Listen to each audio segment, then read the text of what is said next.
Halo teman-teman, jangan lupa like, share, and subscribe ya channel ini. Thank you. Sudah Ya, bersedia meluangkan waktu untuk wawancara hari ini Pak Jeremy. Eh, saya sudah ya, bisa berjumpa lagi walaupun lewat Zoom sekarang dengan Pak Jeremy yang sudah lama banget tidak bertemu. Mungkin bisa diceritakan nih Pak Jer. Eh, kita mulai ke topik aja ya kali ya. Background dari Pak Jeremy ini seperti ya, apa? Kayak lahir di mana, silsilah keluarganya dari marga Tionghoa ya, mana, dan sekarang mungkin sedang mengerjakan apa nih Pak Jer? ya, ya. Ya, nama saya Jeremy Huang Wijaya. Nama lahir saya adalah Jeremia Wijaya. Saya anak ketiga dari 3 orang bersaudara. Nama ayah saya Wi Bengwat, nama ibu saya Kue Sanio. Ya, saya lahir di Cirebon 26 Oktober 69 dan saya besar di Pasar Pagi Cirebon sampai umur 7-8 tahun. Kemudian karena Pasar Pagi itu dibongkar, jadi dulu kan Pasar Pagi semacam kayak ruko ya, jadi Oh kayak ya, rumah dan toko dan dibongkar menjadi pasar tradisional sehingga membuat kami pindah ke Kebon Mimbing. Saya besar di Kebon Mimbing, Gang Haji Syarif nomor 59, rumah saya itu di situ. Dan ya karena saya terlahir sampai besar di Pasar Pagi, jadi saya banyak belajar budaya dari para pedagang yang ada di Pasar Pagi. budaya Cirebon. Ya, dari di Cirebon ya. Ya. Lalu saya sekolah SMA, terus saya ke sekolah Alkitab Tawangmangu. Sekarang namanya Sekolah Tinggi Teologi Tawangmangu. Gitu. Oke, sejauh mana Pak Jer di budaya Tionghoa di Cirebon itu? Bisa dijelaskan mungkin bagaimana mereka atau warga Tionghoa bisa berbaur dengan masyarakat di Cirebon gitu? Atau memang sudah lama banget ini prosesnya sehingga sekarang ya sudah jadi masyarakat pada umumnya ya masyarakat Cirebon gitu, walaupun ada keturunan dari Tionghoa gitu. Ya. Ya, prosesnya cukup panjang dan lama ya. Sejak datangan Laksamana Cheng Ho, ya sudah jadi pembauran itu sendiri ya. Ya. Ya, Laksamana Cheng Ho dengan rombongannya itu ke Cirebon itu terjadi pembauran. Kemudian ada kedatangan Ong Tin, Putri Ong Tin, terjadi pembauran pernikahan budaya di sana. Budaya yang dari Cirebon sama budaya dari Tiongkok. Ya. Terjadi akulturasi budaya di sana. Karena Cirebon sendiri kan nama awalnya itu Caruban ya. Caruban itu Betul, kayak percampuran ya. bukan campuran. Ya, betul. Campuran antara Betul. banyak di situ ada suku marga Tionghoa, suku Arab ya. Ada Ya. warga lokal juga di Jawa, Sunda. Eh, jadi sampai sekarang memang kondisinya kalau di Cirebon digambarkan sebagai seperti itu ya Pak. Memang Iya, akulturasinya sudah kental gitu di sana. iya, iya, iya.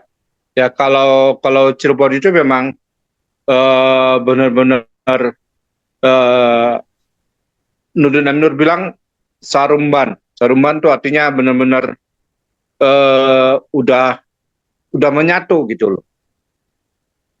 Hmm.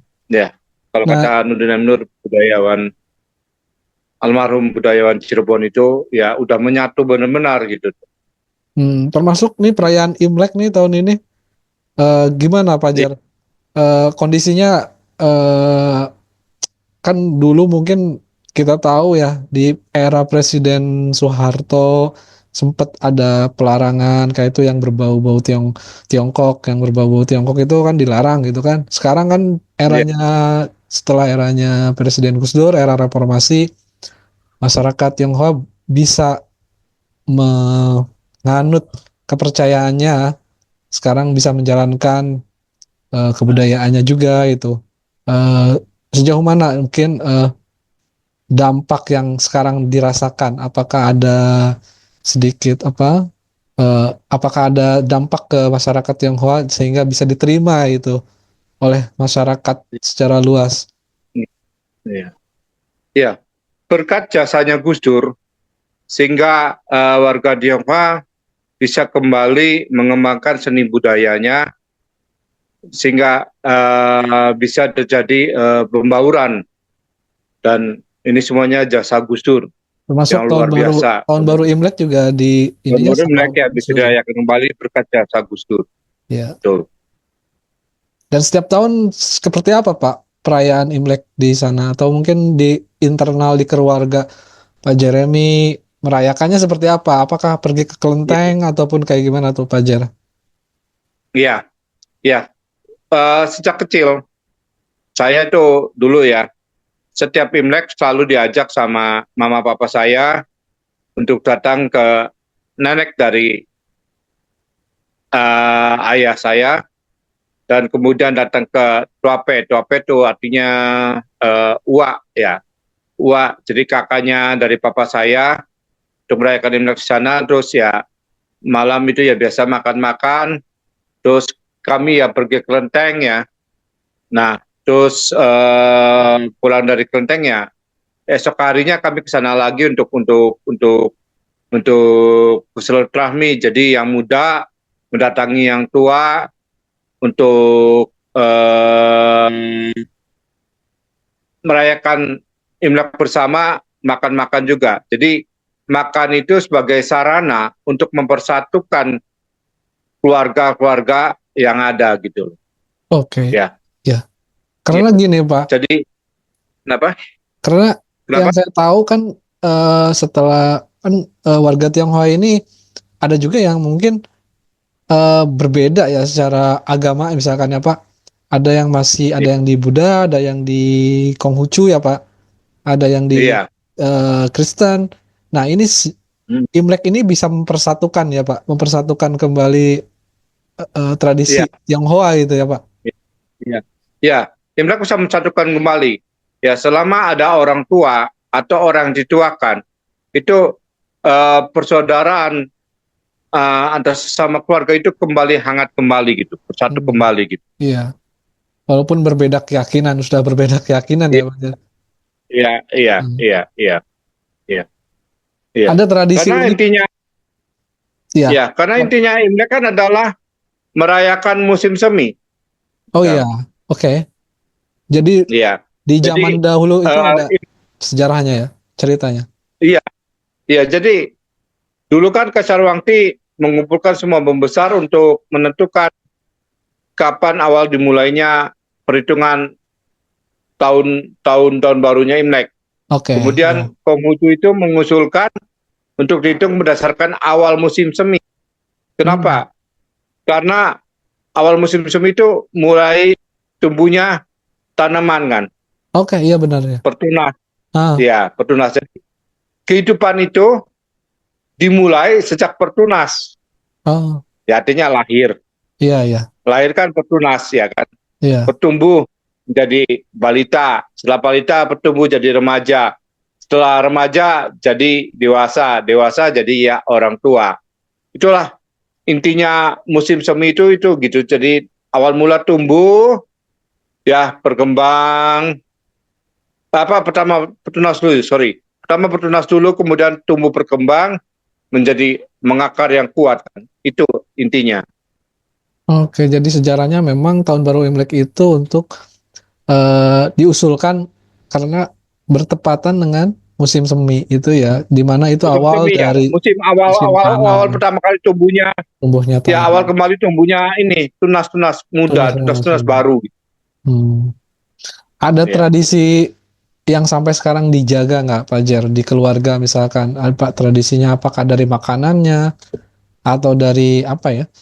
Dari Ya, kebudayaan ya, seninya gitu.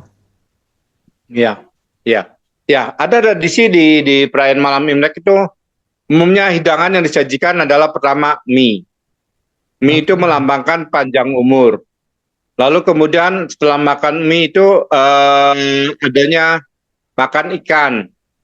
Ikan itu melambangkan kemakmuran, ya, Ikan peningkatan. ikan apa aja, Fajar? Ikan apa aja? Atau ikan laut atau ikan Ikan apa aja, ikan apa ikan apa aja? aja. Tapi umumnya kalau zaman dulu ini karena tradisi budaya yang ada di Nusantara, umumnya bandeng. Dimulainya dari Betawi, Batavia.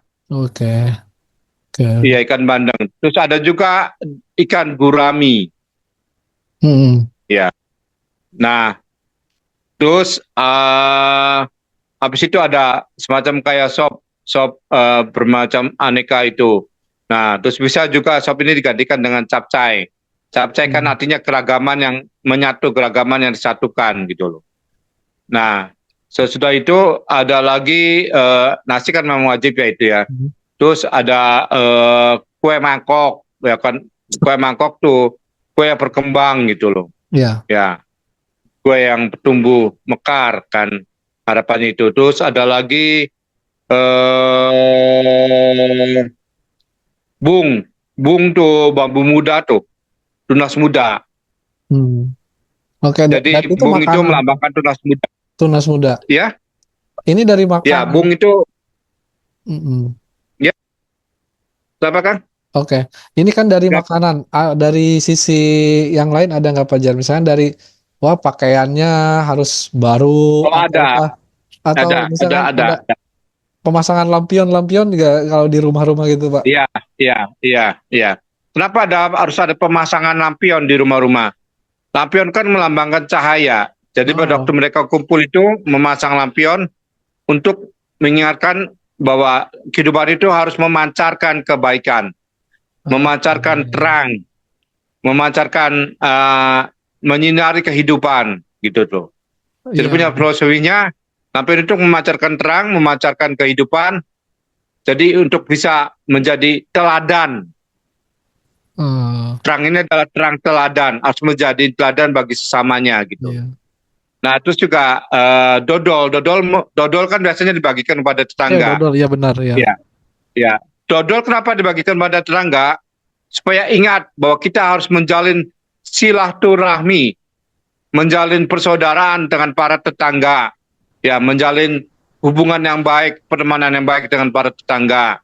Itu maknanya dodol. Dodol kan dari ketan kan, ketan yang lengket gitu, ya kan, lengket. Nah, itu tepung yang lengket itu tepung aci itu. Nah, itu melambangkan persaudaraan yang erat kuat ya, manis. Manis itu kita Hmm. memberikan yang manis kepada tetangga kita, kepada saudara kita, kepada teman kita. Jadi memberikan harapan yang manis, memberikan kehidupan yang manis bagi orang-orang sekitar kita, gitu kan. Oke. Eh, dari pakaian, Fajar, mungkin ada bisa dijelasin lagi? Ada warna Ya, merah misalkan. Ini merah pakaian ini Chongsam, melambangkan apa nih? pakaian ya, pakaian Chongsam melambangkan merah. Merah itu melambangkan kesejahteraan. Hmm, kesejahteraan. Ya, kalau kuning itu melambangkan kemakmuran, kegemilangan, kejayaan kuning itu. Ya. Jadi merah sama kuning umumnya dipakai. Ya, cat rumah juga umumnya merah dan itu melambangkan kegemilangan dan kesejahteraan gitu tuh, kemewahan gitu. Oke. Nah, terus harus keramas. Jadi Keramas. muda-mudi, muda-mudi warga Tionghoa umumnya setiap menyambut malam Imlek itu mereka keramas dan ada juga yang mandi kembang supaya harum mewangi, ya kan. Terus juga mereka itu potong rambut jauh sebelum Imlek. 2-3 hari udah potong rambut, potong kuku. Jadi benar-benar memulai kehidupan yang baru, Hmm. memulai yang baru di tahun yang baru gitu loh. Iya, iya, iya. Jadi membuang sifat-sifat yang lama, membuang kehidupan yang lama, menggantikan dengan kehidupan yang baru, yang benar-benar serba baru, memulai yang baru gitu loh, Kang. Oke. Berarti eh apa? Untuk kalau kalau sekarang mungkin di era modern ya, Pak. Boleh dibilang mungkin sekarang Ya, dengan eranya eh medsos segala macam kan mungkin jauh berbeda dengan anak-anak zaman dulu ya perayaannya. Nah, Ya, sejauh mana tradisi itu bisa bisa terjaga, Pak Jer? Masih bisa terjaga nggak iya, tradisi-tradisi seperti itu? iya, iya. Masih terjaga. Kenapa? Karena ayah ibunya mengajarkan pada anak-anaknya akan hal itu, ya kan. Jadi anak-anak sejak kecil kan dibawa dalam pertemuan keluarga dan diajarkan untuk melakukan hal yang sama dengan orang tuanya, sehingga hal itu tetap terjaga, tradisi itu tetap tetap terpelihara gitu loh Kak. Hmm. Ya. Oke. Meskipun waktu zaman Orde Baru dilarang, tapi mereka yang dulu kecilnya dibesarkan zaman Orde Baru kan tetap tetap aja mereka menjalankan tradisinya, ya kan, di dalam lingkungan keluarga mereka gitu loh Kak. Iya, iya. Jadi kuncinya di orang tuanya ya, orang tuanya yang Orang mengajarkan tuanya kembali ke mengajarkan tradisi itu. Iya, anak-anaknya. iya. Zaman dulu sih Kang, zaman dulu, Iya, ya setiap anak-anak itu harus pai sama orang tuanya. pai itu Pai ada itu bersujud, ya, di sungkem depan gitu ya. orang tuanya.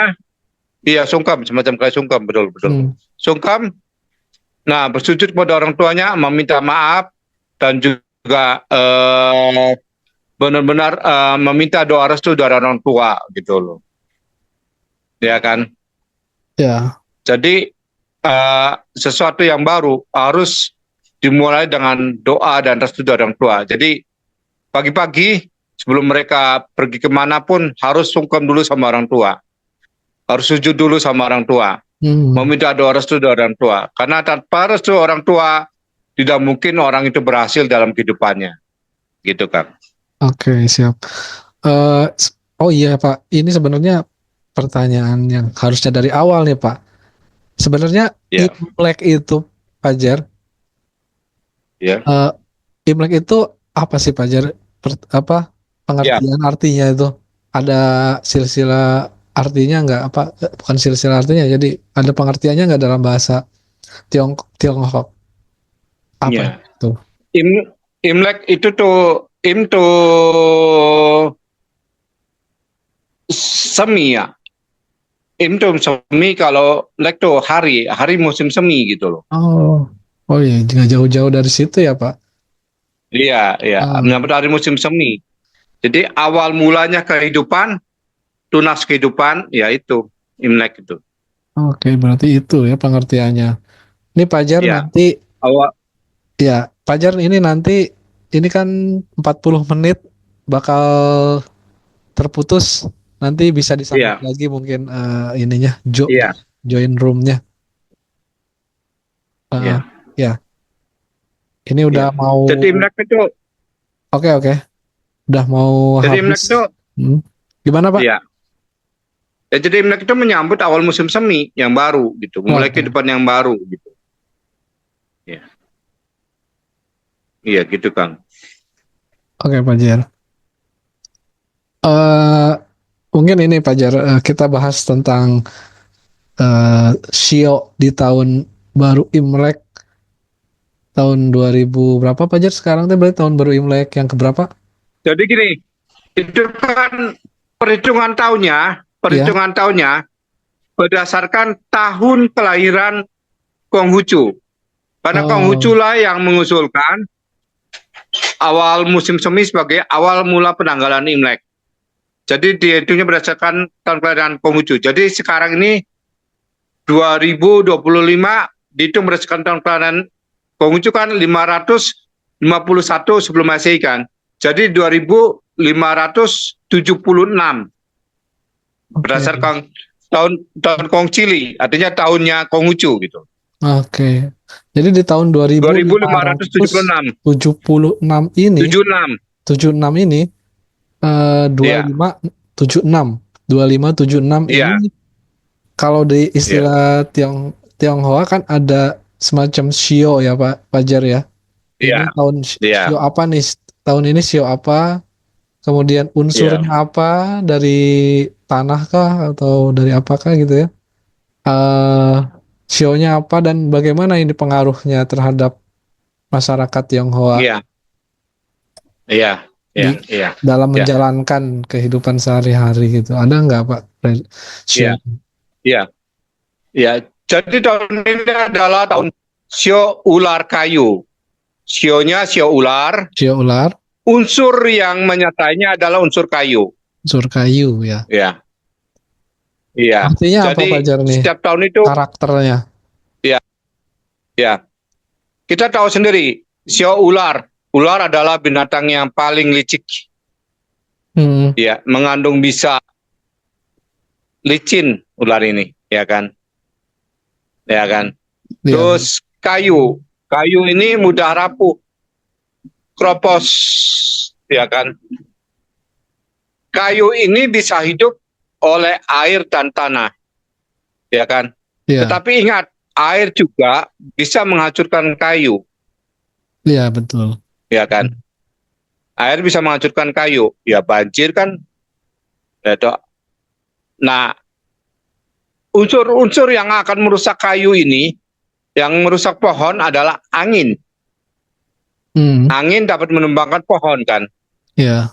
Kalau tanah menghidupkan dan menyuburkan, kalau tanah ya, Hmm, menghidupkan dan menyuburkan. Nah, lalu yang dapat merusak pohon itu apa? Merusak kayu itu apa? Api. iya. Api dapat membakar kayu kan? Bisa membakar kayu. Ya, api dapat membakar kayu, ya kan? Nah, jadi akhirnya ketika awal tahun itu, kenapa banyak terjadi bencana banjir? Kenapa? Karena air inilah yang merusak kayu ini, gitu loh. Hmm, Air tidak kuat dengan apa? Maksudnya kayu. kayu tidak kuat dengan air, gitu. Kayu tidak kuat dengan air. Tapi kayu juga bisa menghidupkan pohon ini, menghidupkan kayu gitu loh.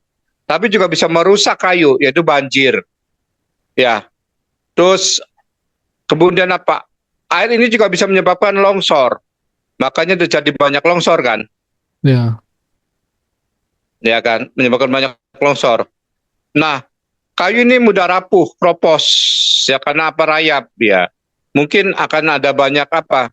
Virus penyakit yang kita nggak tahu. Hmm, Virus penyakit itu rayap ya kan. Angin puting beliung ya kan. Terus apa lagi?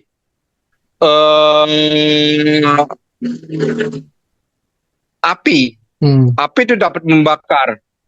Api berbicara mengenai masalah erupsinya gunung, iya.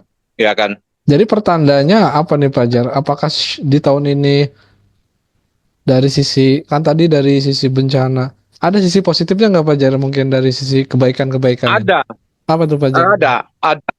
ada. Tahun ini, ya, kayu ini kemapanan. Kayu Bicara kemapanan. kemapanan, iya. Jadi ini akan lebih bisa membuat hidup ini menjadi mapan. Usaha, bisnis, apa yang Iya, bisa usaha bisnis, berkembang, iya, bisa mapan ya. yang berhubungan. Asal, Hmm, ya, bisnisnya itu mengandung unsur air, tanah, dan kayu itu sendiri. Iya. Air itu apa? Air dan tanah itu berbicara mengenai masalah ini. Berbicara mengenai masalah catering, kuliner. Hmm, Jadi bisnis yang mengandung kuliner itu akan tetap jaya. Terus pariwisata,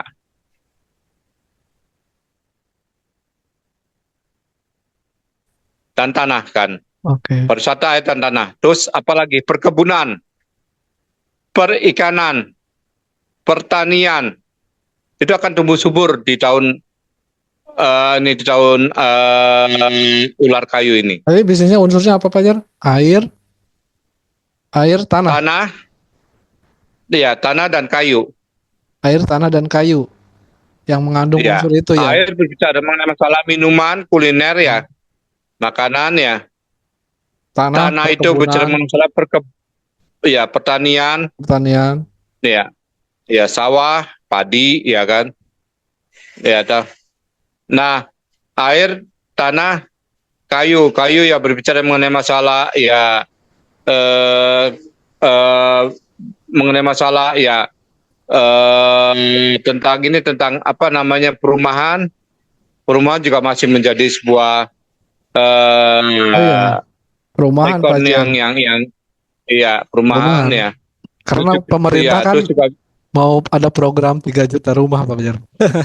Mungkin iya perumahan bisa iya jadi iya perumahan juga iya naik lagi masih kayaknya masih menjadi bisnisnya. primadona, masih Primadona ya. dicari ya. Nah, ya. Iya iya terus kayu Kalau juga berbicara dengan eh eh apa oke.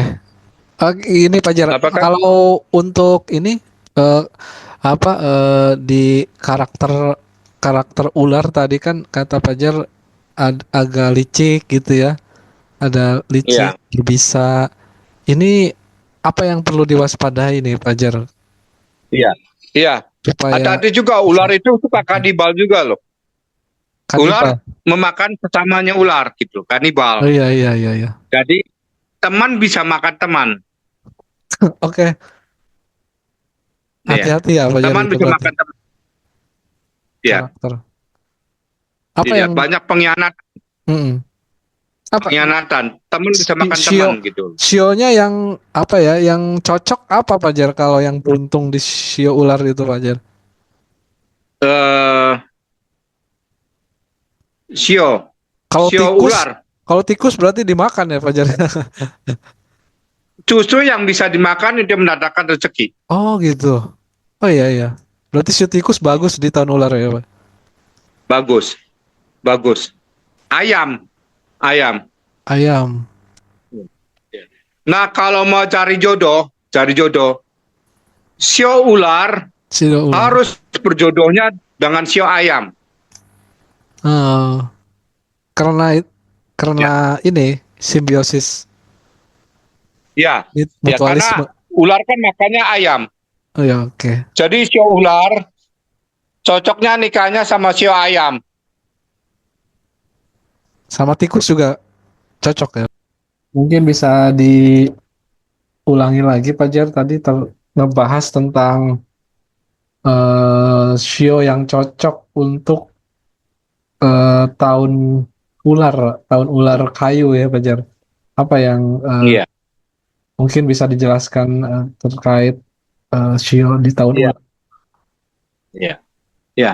Jadi sio ular berjodoh cocok dengan sio ayam. Baik itu jodoh dalam pernikahan maupun jodoh dalam kerjasama, ular cocoknya dengan ayam. Simbiosisnya sangat kuat sekali dan saling menguntungkan antara ayam dan ular. Tetapi sio ular tidak cocok, tidak berjodoh dengan sio ular itu sendiri. Istilah masyarakat Tionghoa menyebutnya ciong. Kalau tidak cocok ciong. Jadi ular ciong dengan sio ular itu sendiri.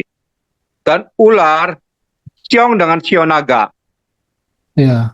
Jadi ular tidak cocok dengan sio naga. Ular juga tidak cocok dengan sio harimau atau macan. Hmm. Macan, ya. Macan itu nggak Kalau cocok. tikus tadi Pak Jar, tikus cocok nggak Pak Jar? Kalau tikus cocok, cocok, Cocok. Ya. cocok, cocok. Tapi yang paling cocok itu dengan sio ayam. Ayam ya. Ayam yang paling cocok. Jadi ular cocoknya dengan sio ayam. Kalau kerjasama pasti menguntungkan dengan sio ayam. Dan jodoh pun akan langgeng, akan benar-benar jodoh sampai tua itu dengan sio ayam. Kalau jodoh nikah ya. Kalau nikah dengan sio ayam, pasti jodohnya sampai akhir hayat, sampai mati jodohnya. Dengan sio ayam. Sio ayam. Kalau nikah, jika nikah. Nah, ular juga ciong dengan kuda. Ya. Ciong Bisa dengan cocok. kuda. Ciong itu anti, Oh berlawanan. iya iya oke ciong ya. Ya. Ular juga ciong dengan kebo. Kerbau. Babi. Babi juga. Babi. Ya. Jadi yang paling bagus Tapi ayam ya. ayam, Tikus, kelinci, kelinci. kambing, tikus. Oke. Tikus. Tadi ingat ya Nah, ini yang kelahiran di sio-sio itu yang ayam itu kalau di kepercayaan atau di shio-nya orang Tionghoa itu bakal beruntung di tahun ular ini apa Jar? Beruntung, beruntung, Beruntung. beruntung. Iya, kalau tahu mau kerjasama, ya sio ular harus kerjasama, berjodoh, pilihlah sio ayam, Hmm, nikahilah sio ayam, kalau mau rezekinya untung. oke. Hmm. Kalau berkaitan dengan ini kan Indonesia ini apa eh, memulai presiden baru dengan Pak Prabowo ya di tahun 2024 udah mulai 100 hari berarti 100 hari pemerintahan Prabowo Gibran di mana Indonesia itu kan ini Pak Jar ingin jadi Indonesia negara maju ekonominya tumbuh menjadi 8%. Kalau melihat situasi di Indonesia, eh, terutama mungkin dari sisi hubungan dengan negara lain, hubungan dari sisi ekonomi, ini akan naik nggak Pak Jar posisi Indonesia itu untuk bisa jadi negara maju gitu? Ya. Di dalam kehidupan ini tidak ada yang mustahil jika kita minta pimpinan Tuhan. Ya, Hmm. jika kita bersatu, pertama minta pimpinan Tuhan, kedua kita harus bersatu. Tidak ada yang mustahil, ya kan? Kita bisa meraih impian setinggi langit gitu. Ya, dan kerja keras. Tiga, yaitu harus minta pimpinan Tuhan, lalu kedua harus kerjasama, ya toh, kerja keras, ya toh, dan saling berbagi, saling menerima kelemahan dari sesama kita gitu. Jadi jangan hanya meminta lebih, tapi kita pun harus bisa memberikan lebih, memberikan gift, memberikan sesuatu yang berharga bagi sesama kita, dan juga harus yaitu menerima kelemahan, bukan hanya kelebihannya, kekurangannya pun harus kita terima. Ya toh, Hmm. itu Kang. Oke.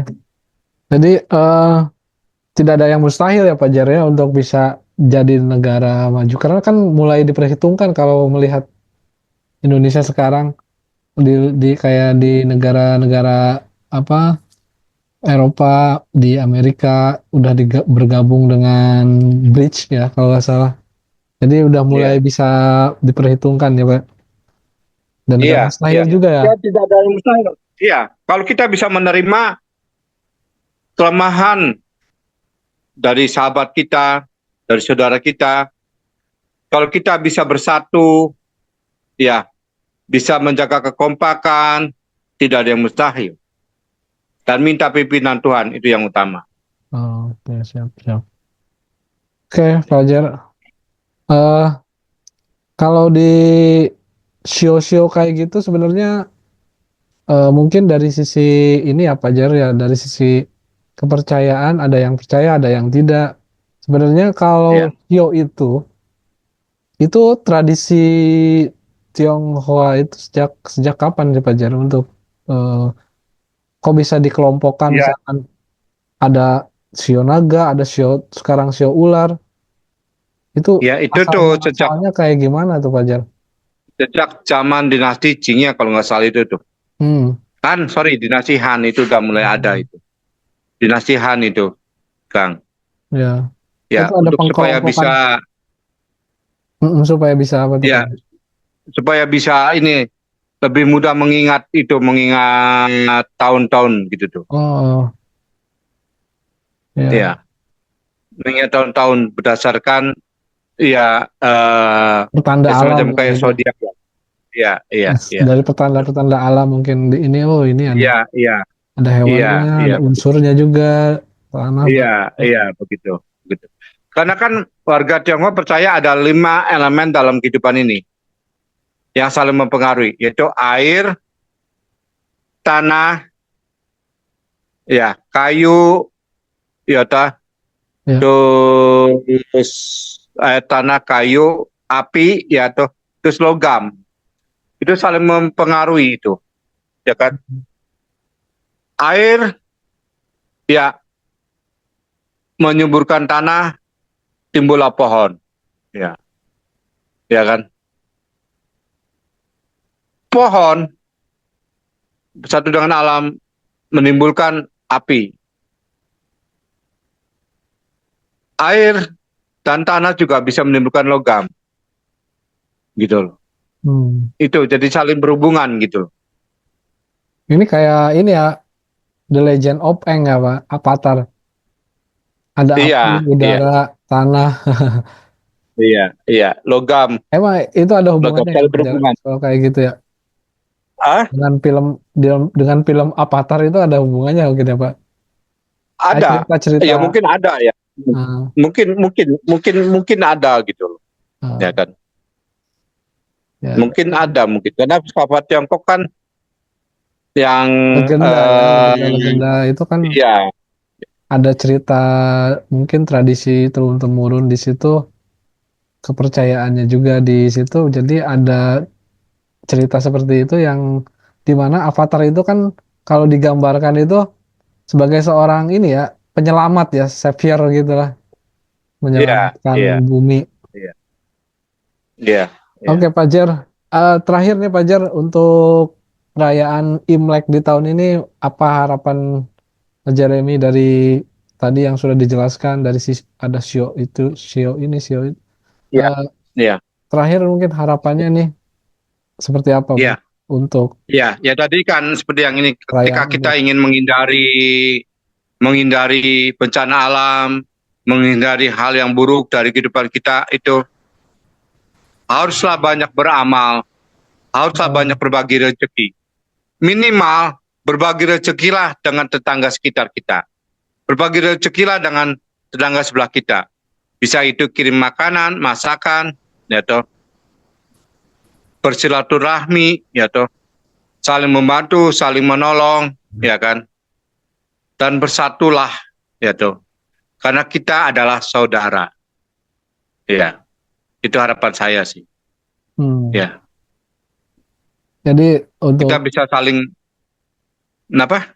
ya tadi bersatu Kenapa? ya, tadi bersatu Bersatu, untuk saling menerima, iya, menerima kelemahan, bukan hmm. hanya kelebihan, tapi belajarlah menerima kelemahan sesama kita, menerima kelemahan tetangga kita, menerima kelemahan saudara kita, menerima kelemahan kawan sahabat kita, itu. Hmm. Oke Pak Jer, eh, tentu saja mungkin saya juga eh, terima kasih ini sudah Ya, berbincang dengan Pak Jeremy. Jadi saya juga turut turut karena kan eh, udah begitu lama juga ya saya iya, berteman dengan Pak Jeremy dan juga dengan berinteraksi dengan warga Tionghoa di Cirebon dulu udah betul. lama, jadi ikut merasakan berbahagia lah ketika Imlek itu datang gitu, karena kalau di tradisi Tionghoa kan ada malam tahun baru Imlek. Dulu tuh ada, setelah Imlek tuh ada apa Pajar yang 15 hari Cap itu? Gome, Cap Cap Gome. Gome. Ada Cap Gome. Jadi Cap Gome ini adalah perayaan penutup, perayaan penutup menyambut tahun baru Imlek itu. Jadi 15 hari sesudah tahun baru Imlek ditutup dengan Cap Gome. Karena umumnya kan mereka yang berasal dari luar kota akan kembali ke kotanya masing-masing gitu loh.